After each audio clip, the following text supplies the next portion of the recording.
le pasteur Simon Koulonga. C'est un de mes anciens étudiants. Je suis le père de plusieurs enfants. Il est pasteur à Mongafula.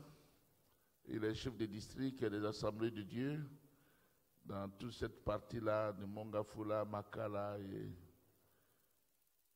Lemba. Il serait venu avec sa femme, mais vous savez, quand on est à Mongafula, pour venir ici au premier service, madame n'a pas pu supporter de venir trop tôt. Elle est restée dans leur église. Et ce matin, c'est lui qui nous apporte la parole de Dieu. Et je vous prie de l'accueillir dans le merveilleux nom de Jésus.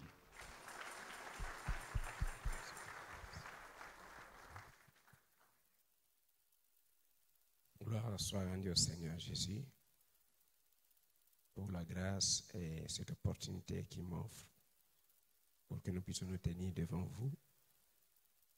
Et nous voulons également dire grand merci à mon directeur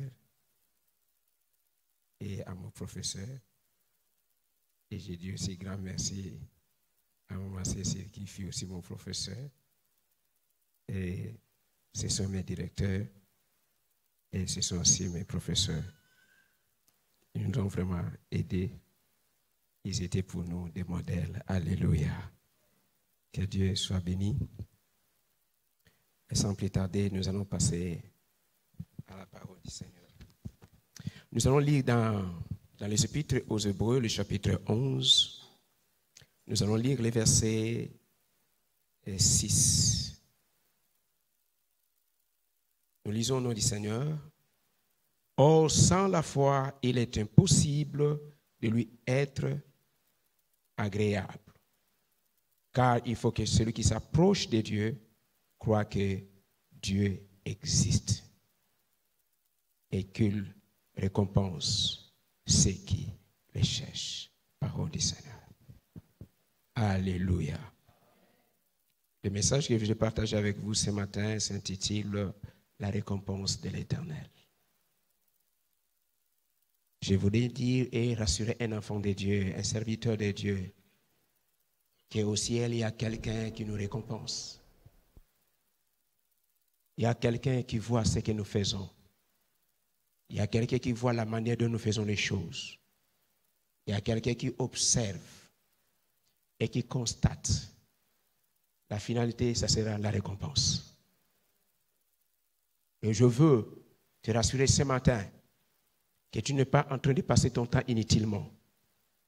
Tous les efforts que tu es en train de fournir, le ciel n'oubliera jamais cela. N'oubliera jamais cela. Nous savons le but pour lequel cette épître a été écrite.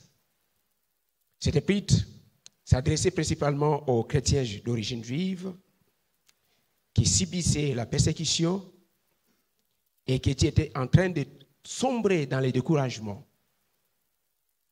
Ils étaient découragés à cause de la persécution. L'auteur essaye ou s'efforce d'édifier leur foi en Christ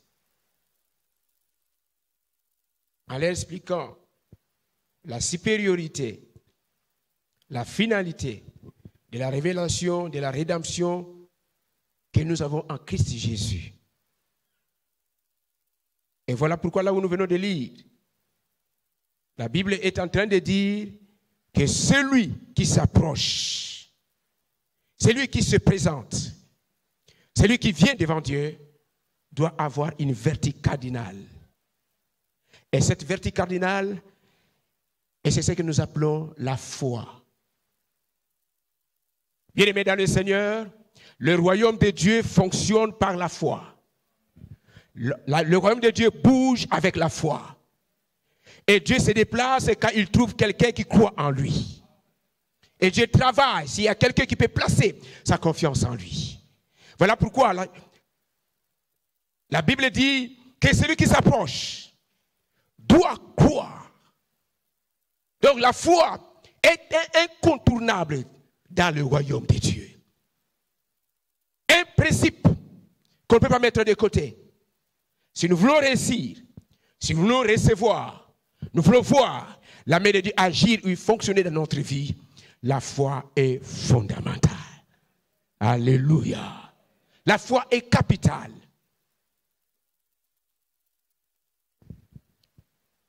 La foi excite Dieu. La foi impressionne Dieu. La foi oblige Dieu de travailler dans la vie de quelqu'un. Et si nous essayons un peu de parcourir la Bible, nous verrons que là où il y a eu la foi, il y a eu la manifestation de la main de Dieu. Et là où il y a eu la foi, les hommes ont glorifié le Seigneur en voyant le résultat. Voilà pourquoi, si la foi est là, il y aura toujours des résultats. Il n'y a pas de foi sans résultat. Et s'il n'y a pas de résultat, c'est qu'on n'a pas la foi. Quelqu'un peut dire très fort Amen. Donc la foi est tellement capitale, est tellement importante dans notre vie chrétienne et à ceux et à ceux-là qui s'approchent de notre Père. J'ai intitulé le thème de mon message ce matin, que Dieu est celui qui nous récompense, la récompense. Bien-aimés, je vous l'ai dit d'emblée que les récompenses ne sont pas des cadeaux offerts, ni une surprise, ni une chance. Mais la récompense est le produit des efforts fournis. La récompense est le produit d'un travail abattu. La récompense est le fruit des énergies engagées. La récompense est le fruit d'un engagement sans relâche. La récompense est le fruit d'une consécration sérieuse dans le travail ou dans l'œuvre de Dieu. En d'autres termes, la récompense sont des prix. La récompense est un salaire. La récompense est un bénéfice. La récompense sont des profits. La récompense sont des récoltes. La récompense sont des retombées. La récompense sont des bénéfices que nous recevons après avoir rendu un service. Alléluia. Donc je voulais dire à un enfant de Dieu, nous devons comprendre que la récompense n'est pas une chance. La récompense n'est pas donnée à tout le monde. La récompense est réservée uniquement aux hommes qui ont fourni un travail, qui ont fourni des efforts, qui se sont consacrés, qui ont été fidèles, qui ont marché dans l'intégrité et dans la crainte du Seigneur. Et de telles personnes finiront par être récompensées par le Seigneur des Seigneurs. Alléluia. Et je voulais encourager un enfant de Dieu qui est en train de travailler ou qui est en train de faire le travail du Seigneur. Tu dois comprendre que le travail que tu es en train de faire, il y a une récompense qui est réservée à cela. Il y a un bonus, il y a un bénéfice, il y a un profit qui est lié à cela. Alors pour être récompensé, il y a des principes que nous devons suivre. Il y a des lois que nous devons mettre en pratique. Il y a des choses auxquelles nous devons nous attacher pour voir et pour vivre la récompense. Et je vois, là où nous venons de lire, le chapitre 11 des Épîtres aux Hébreux, c'est ce que nous appelons la galerie des hommes et des femmes de foi. Les gens qui ont traversé des périodes difficiles, des moments compliqués, mais qui ont gardé leur foi, qui ont gardé leur confiance. Et la finalité, c'était quoi? Ils ont vu la récompense de Dieu dans leur vie. Ils ont expérimenté la récompense de Dieu dans leur vie. Voilà pourquoi j'ai dit à quelqu'un, continue à croire malgré les difficultés. Continue à croire malgré des situations difficiles. Continue à croire malgré les épreuves. Continue à croire malgré les temps et les circonstances dans lesquelles tu es en train de vivre. Dieu récompense. J'aime ce que Dieu a dit à Abraham. Abraham, dans Genèse chapitre 15. Abraham, n'aie pas peur. Abraham, ne crains pas. Je suis ton bouclier. Et nous connaissons les rôles du bouclier. Le bouclier sert de protection. Et surtout, ça nous protège au niveau du cœur. Nous avons un ennemi qui n'attaque que notre cœur. Qui cherche à briser notre confiance que nous pouvons placer en Dieu. Qui cherche à attaquer la foi que nous avons en Dieu. Voilà pourquoi nous avons besoin de ce bouclier qui peut nous protéger, qui peut nous garder. Et Dieu se présente devant Abraham en lui disant, Abraham, ne crains pas. J'ouvre une parenthèse pour dire à quelqu'un, il y a des choses qui nous font peur. Il y a des choses que nous craignons. La maladie peut pousser quelqu'un à craindre. Des moments difficiles peuvent pousser quelqu'un à avoir peur. Des temps horribles et terribles peuvent pousser quelqu'un à avoir peur. Il y a des informations qui nous font peur. Il y a des nouvelles qui nous font peur. Mais Dieu est en train de dire à quelqu'un, n'aie pas peur. J'ai dit à un enfant de Dieu, n'aie pas peur. Pourquoi? Au ciel, il y a quelqu'un qui se constitue, qui se comporte comme notre bouclier. Nous avons un bouclier que les flèches ne peuvent jamais traverser. Nous avons un bouclier capable d'assurer notre protection et notre sécurité. Et l'Éternel se pointe comme ce bouclier. Alléluia. Dieu se présente comme notre bouclier. Et il dit à Abraham, Abraham, je ne suis pas seulement le bouclier, mais je suis aussi ta récompense. Grande sera ta récompense. Alléluia. Grande sera ta récompense. Nous savons la vie d'Abraham. C'est quelqu'un qui ne connaissait pas Dieu. Il était un idolâtre. Mais un jour, il a entendu la voix du Seigneur lui dire, Abraham, va-t'en de ton pays, quitte ta patrie, abandonne la maison de ton père, viens. Dieu ne lui a pas tout dit. C'est comme ça que le Seigneur parle. C'est comme ça que le Seigneur dit des choses. Quand il nous appelle, il ne nous montre pas toutes choses. Il y a des fois, le Seigneur nous présente seulement les sommets des choses. Comment est-ce que tu seras? Comment tu deviendras? Mais il ne nous montre jamais les vallées et les tempêtes que nous allons vivre pendant notre chemin. Alléluia. Pour atteindre le sommet. Il nous montre souvent la finalité des choses. Il nous montre comment est-ce que tu deviendras, comment est-ce que nous serons. Mais le moment sombre, il ne parle pas de ça. Les moments d'épreuve, il ne parle pas de ça. Les moments de tentation, il ne parle pas de ça. Mais gloire soit rendue à Dieu. La Bible dit, même quand nous traversons les vallées de l'ombre et de la mort, il est avec nous. Alléluia. Même quand nous traversons les vallées de l'ombre et de la mort, même si la maladie frappe, même si les tempêtes s'abattent sur nos vies, il y a quelqu'un, pendant ces instants, pendant ces moments, qui est toujours avec nous. Alléluia. Il a dit, je ne t'abandonnerai jamais et je ne te délaisserai jamais. Peu importe le temps et les circonstances, peu importe les vents et les tempêtes, il y a quelqu'un qui est fidèle. Nous servons un Dieu fidèle qui n'abandonne jamais les gens qui lui font confiance. Alléluia. Les gens qui lui font confiance. Il est important de continuer à faire confiance en Dieu. Pourquoi? Il est le Dieu qui nous récompense. Mais bien aimé, pour être récompensé, il y a des règles à suivre. Il y a des principes à respecter. Il y a des exigences que nous devons observer. J'aime ce que l'apôtre Paul dit dans 1 Corinthiens chapitre 15, le verset 58.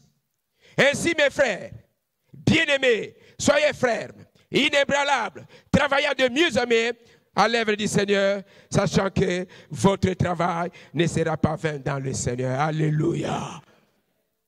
Paul est en train d'encourager les chrétiens de Corinthe en leur disant qu'ils soient fermes, inébranlables, qu'ils continuent à travailler de mieux en mieux, de progrès en progrès, qu'ils travaillent avec excellence. J'ouvre une parenthèse pour dire à à toutes mes sœurs, à tous mes frères qui sont en train de travailler dans notre église en cet endroit. Je vous prie dans le Seigneur, continuez à travailler pour le roi de gloire. Continuez à les servir. Sachez-le bien. Saisissez cette vérité. Que le roi de l'univers, récompensera le travail que vous êtes en train de faire pour son nom. Alléluia.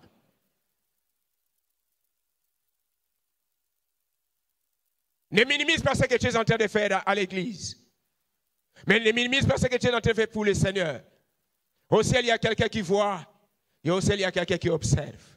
Et la finalité, ça sera la récompense. Alléluia. Il y a des principes que nous devons suivre. Mais avant les principes, la Bible parle beaucoup de la récompense. Hébreux chapitre 6, verset 10 nous dit, car Dieu n'est pas injuste pour oublier votre travail et votre amour que vous avez montré pour son nom. Alléluia. La Bible dit que Dieu n'est pas injuste. Dieu n'est pas un méchant. Dieu n'est pas un mauvais. Il y a des gens qui peuvent oublier ce que nous faisons. Il y a des gens qui peuvent ignorer tout ce que nous sommes en train de connaître dans le travail ou dans les services. Mais au ciel, il y a quelqu'un qui n'oublie et qui n'oubliera jamais ce que tu es en train d'en dire, ce que tu es en train de faire pour son nom. Alléluia. La Bible dit, Dieu n'est pas injuste.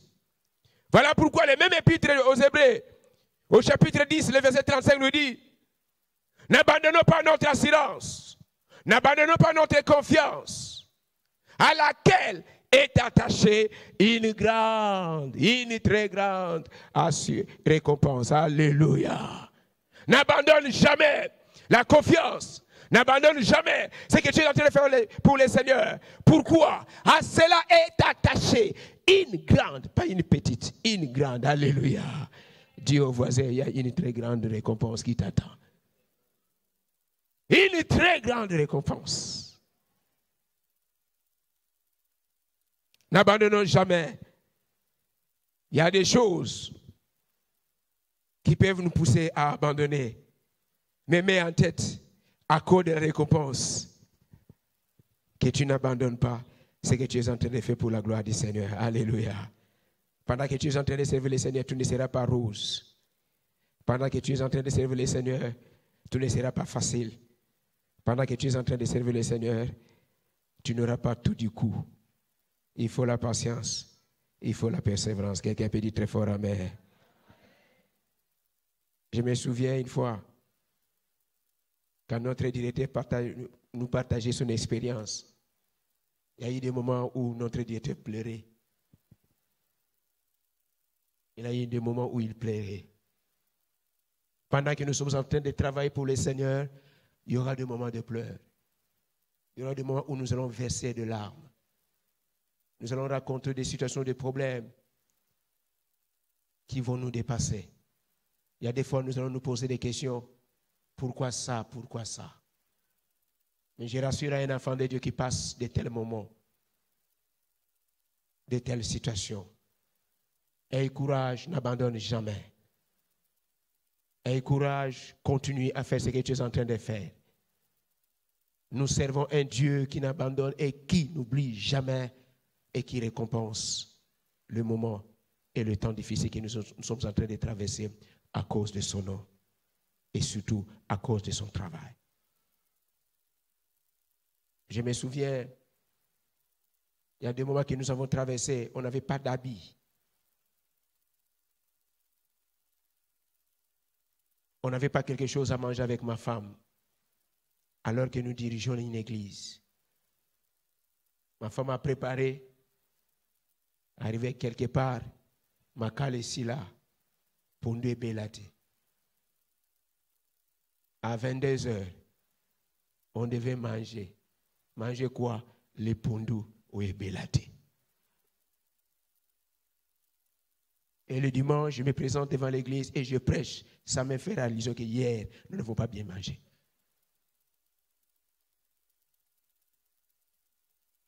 Je me souviens encore un moment où nous avons traversé des moments très difficiles.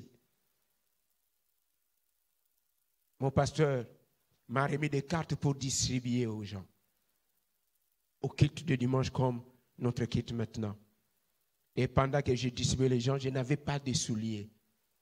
Je n'avais pas de souliers. Et pendant que je distribuais, je vous dis, mon truc de l'autre côté a sauté. Et les gens de l'époque connaissent bien ce que je suis en train de dire. Et ce miadi-là a sauté. Et quand ce miadi-là a sauté, il fallait continuer à distribuer. C'était difficile. Mais pendant ces moments-là, Dieu n'a pas touché quelqu'un pour que quelqu'un puisse penser à me donner ne fût-ce qu'un soulier. Dieu a permis que je continue dans cette histoire. Mais laisse-moi vous dire, au ciel, il y a un Dieu. Aujourd'hui, nous pouvons donner des souliers aux gens. Aujourd'hui, nous pouvons donner des habits aux gens. Nous n'avons pas abandonné parce qu'on avait de telles babouches. Nous n'avons pas abandonné le Seigneur. Et nous avons continué. Et aujourd'hui, nous sommes en train de voir et de vivre la main du Seigneur. Je dis à un enfant de Dieu, persévère et continue à persévérer. Quelqu'un peut dire très fort, Amen. La première règle, bien-aimé, la première règle que nous devons observer pour être récompensés, bien-aimé, comme je vous ai dit que la récompense n'est pas un cadeau. Nous devons mériter. J'avais défini la récompense comme un salaire. On ne paye que celui qui a travaillé. On ne paye que celui qui a travaillé. Alors, quand on travaille pour le Seigneur, il y a des principes qu'on ne doit pas prendre à la légère. Il y a des principes qu'on ne peut pas mettre de côté. Et le premier principe, bien-aimé, c'est l'intégrité. Alléluia. Nous devons servir le roi de gloire avec un cœur intègre, avec un cœur droit, avec un cœur juste. Je vais vous dire avec toute sincérité, sans flatterie, j'ai vu la droiture dans la vie de mes directeurs. J'ai vu la sincérité, j'ai vu l'honnêteté, j'ai vu la crainte de Dieu dans la vie de ces hommes de Dieu. Les cours commencent à la fatade à 7 heures. Mais avant 7 heures, ils sont déjà là. Avant 7 heures. Il y a des fois, je me posais la question, maman Cécile est une maman à la maison. Elle a des choses à faire. Mais avant 7 heures, elle est déjà là. Il y avait des étudiants qui venaient en retard. Mon ami est là, mon collègue est là, mon collègue est là. Avant 7 heures, elle était déjà au bureau. Et c'est ce qui m'a poussé à copier. Je les ai copiés à respecter le temps. Alléluia. Bien-aimés, le service que nous rendons au Seigneur exige l'intégrité. Exige l'honnêteté. Exige la sincérité. Exige la crainte de l'Éternel. Je dis à quelqu'un, Dieu récompense l'intégrité des hommes. Et la Bible loue les hommes intègres. Même le ciel loue les hommes qui sont intègres. Nous voyons le Seigneur louer l'intégrité de Job. Et il loue l'intégrité de Job devant son adversaire. Il loue l'intégrité de Job devant les diables. Il dit, n'as-tu pas vu mon serviteur Job? C'est un homme qui me craint.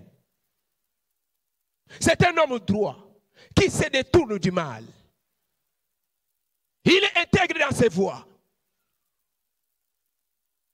Et le Seigneur continue à dire, pourquoi tu me pousses à les perdre? Car j'ai vu Job demeurer ferme dans son intégrité. Alléluia. Il était intègre non pour 2 jours. Il était intègre non pour 3 jours. Mais c'est quelqu'un qui demeurait dans son intégrité. J'ai dit à un enfant de Dieu, demeure intègre tous les jours. Alléluia. Sois juste tous les jours. Sois sincère tous les jours. Que les temps et les circonstances ne puissent pas changer cette vertu en toi. Alléluia.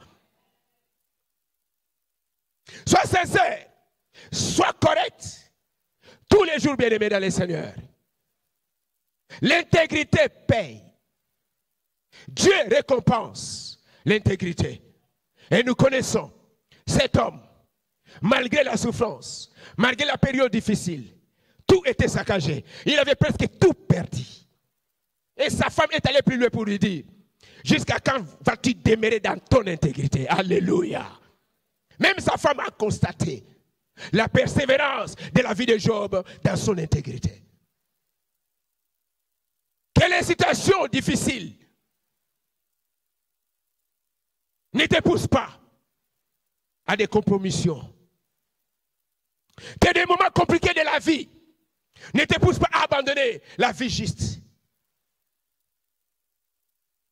Que les injustices que tu es en train de raconter dans la vie, bien-aimé, ne te poussent pas, bien-aimé, à changer de position vis-à-vis du Seigneur. Job est demeuré intègre. Même le ciel a constaté cela. Et la finalité, nous connaissons. Lui-même a dit, j'avais entendu parler de Dieu. J'avais entendu parler de toi. Mais maintenant, mes yeux t'ont vu. Alléluia. Il a vu quoi? La récompense que Dieu accorde à l'homme qui le craint, à l'homme qui garde son intégrité. Alléluia. Job a vu la récompense.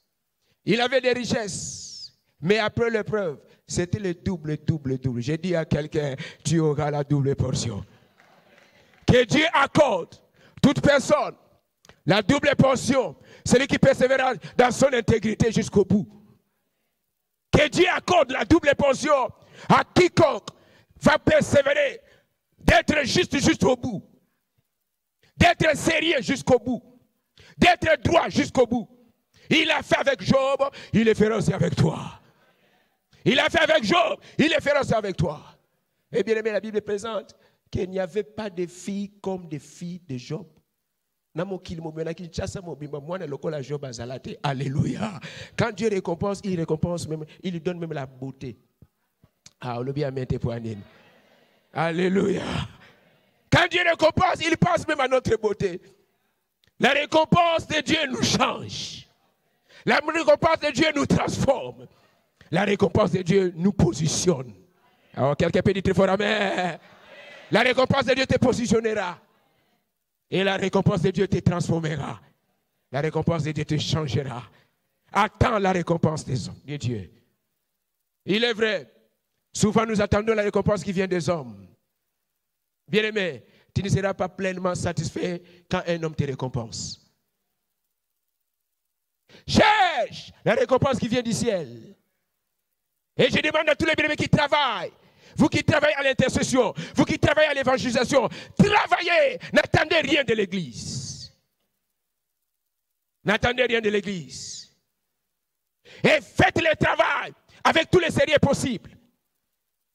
Faites le travail avec toute votre connaissance, avec toute l'énergie possible, pour que ce travail aille mieux.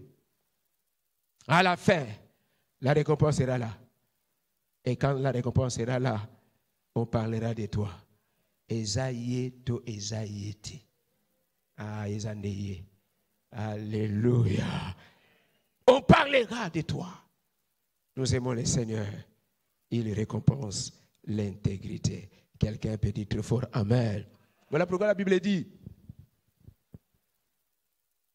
les hommes intègres seront admis dans sa présence. L'homme intègre sera le serviteur de l'Éternel. Il y a des hommes qui aiment servir Dieu, mais qui ne sont pas intègres. Ils servent Dieu sans intégrité. Laisse-moi te dire, quand nous servons Dieu sans intégrité, la finalité, ça sera catastrophique. La finalité, ça sera catastrophique. Mais ça ne sera pas ton cas. Alléluia. Ça ne sera pas ton cas. Donc le premier principe, bien-aimé, c'est l'intégrité. Un homme intègre finira et sera récompensé. Le deuxième principe, quand nous servons Dieu, notre vie doit être caractérisée par l'obéissance. J'avais oublié de donner un verset de l'intégrité. Dans Genèse chapitre 17, verset 1, où Dieu est en train de dire à Abraham, Abraham, marche devant moi, sois intègre. Il avait reçu des promesses. Il avait reçu les promesses. Il avait entendu la voix de Dieu. Mais écoute-moi, bien-aimé, peu importe les promesses que nous avons, peu importe la voix que nous sommes en train d'entendre, sans l'intégrité, les promesses seront caduques. Dieu dit à Abraham, Abraham, marche devant ma face. Mais ce que je te demande, sois intègre. L'intégrité permet à Dieu d'accomplir son plan dans nos vies. Et l'Éternel, l'intégrité donne la voie à l'Éternel de faire des choses qu'il a planifiées pour ta vie. Quelqu'un peut dire très fort amen. Que Dieu bénisse, nous bénisse. Un homme intègre tient ses engagements. Un homme intègre assume ses responsabilités. Un homme intègre évite d'être hypocrite. Deuxième principe, c'est l'obéissance. Je dis à un enfant de Dieu, l'obéissance est capitale dans le royaume de Dieu. Notre obéissance prépare le terrain pour que les grandes choses commencent à se produire. L'obéissance crée une atmosphère propice au miracle.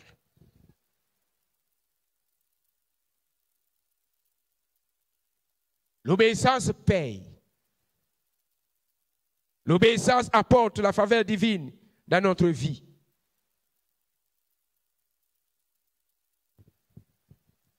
Si nous essayons de voir dans la parole de Dieu, ce sont des hommes qui ont obéi aux ordres, aux instructions, aux commandements, aux préceptes de Dieu. Ces hommes ont été largement bénis.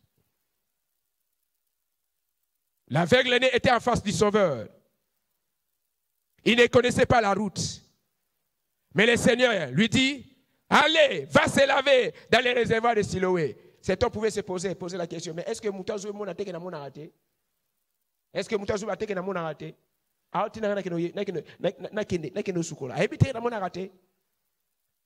Cet homme n'a pas dit cela. Il a entendu la voix du maître et il a obéi. Et il est parti. Il a obéi, il est parti. La finalité, ses yeux ont été ouverts. Alléluia. Alléluia. Les disciples ont travaillé presque toute la nuit sans rien prendre. Sans rien prendre. Mais quand le Seigneur se présenta, il leur dira, jetez vos filets à droite. Jetez vos filets à droite. Et ils ont jeté des filets et nous connaissons la suite. 2 barques étaient pleines.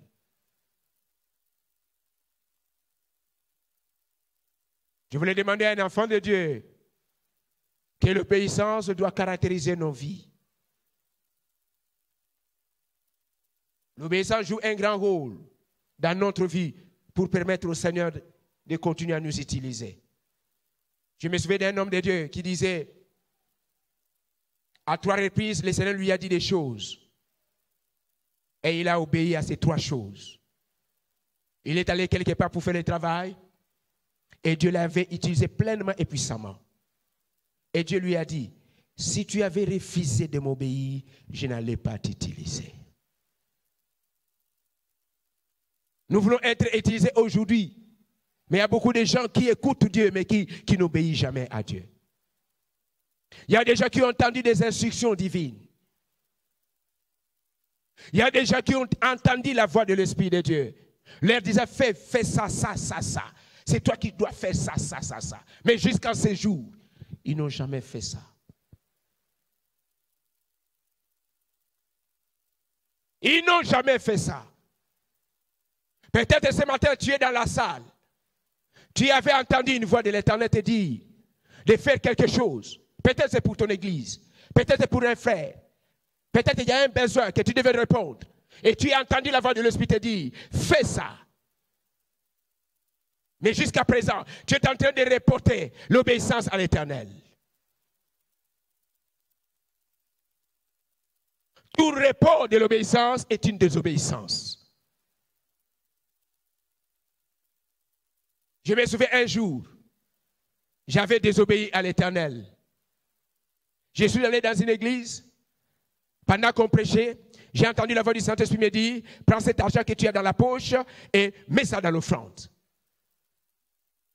J'ai dit, Seigneur, cet argent est prévu pour la chemise. Le Saint-Esprit a dit encore une seconde fois, prends cet argent, mets ça dans l'offrande. Et j'ai répété la même chose. Seigneur, mbongo ezaya offrande te ezaya chemise. Et cette voix se tue. J'ai donné l'offrande qui n'était pas prévue. En sortant, bien aimé, soko boyko yo kanzambe na mayele e olongwayo. Je suis sorti. Et parce que j'avais vraiment besoin d'une chemise. Parce que j'avais vraiment besoin d'une chemise. Il y a quelqu'un qui s'est présenté avec un tricot en sachet. Je me suis dit, ça c'est le tricot qui me convient pour les cultes de dimanche. Bien-aimé, j'ai acheté ce tricot. Je suis arrivé à la maison. J'ai porté le tricot, bien-aimé, c'était un Kenzo. Ici.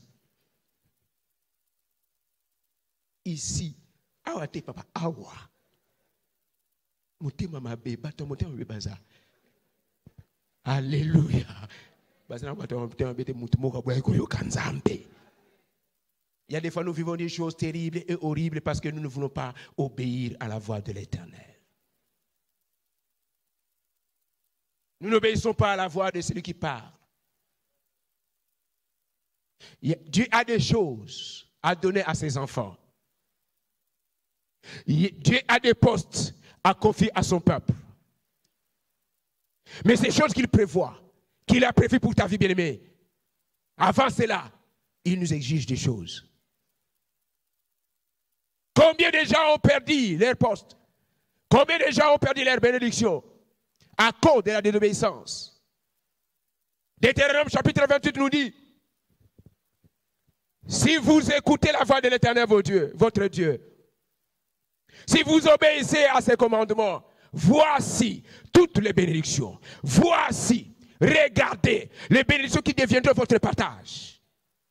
Les bénédictions qui vont vous suivre. Vous n'allez pas chercher des bénédictions. Vous n'allez pas courir derrière les bénédictions. Mais à cause de votre obéissance, la bénédiction deviendra votre partage. La bénédiction vivra avec vous. Alléluia. L'obéissance attire la faveur, attire la bénédiction de Dieu dans notre vie.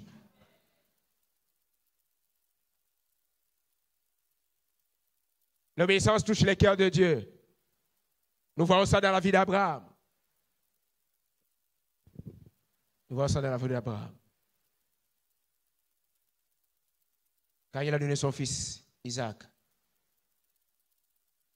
la Bible dit, l'ange dit, il voulait sacrifier cet enfant, il voulait tuer cet enfant. L'ange dit, maintenant je vois. Alléluia. Oyaga nous église, ça bien, mais ça n'a place, ça va nous zélayo. Il dit, donc tout ce temps-là, il n'a pas vu Abraham. Mais il dit, Abraham, maintenant je vois. Il voit quoi? Que tu crains Dieu. Tu ne m'as pas refusé ton fils, ton unique. Et à partir de cela, l'obéissance d'Abraham a poussé Dieu à prêter les serments, à jurer. Et Dieu dit, j'agis. J'agis. Bien-aimé, l'obéissance est importante. Elle est importante pour notre progrès dans les ministères, pour notre progrès dans la marche chrétienne, pour notre progrès dans la vie courante. Sans l'obéissance, nous ne serons jamais remarqués. par celui qui nous a établis. Bien-aimés dans le Seigneur, pour terminer, je voulais dire aux enfants de Dieu, Dieu nous récompense. Dieu donnera la récompense à ses fils et à ses filles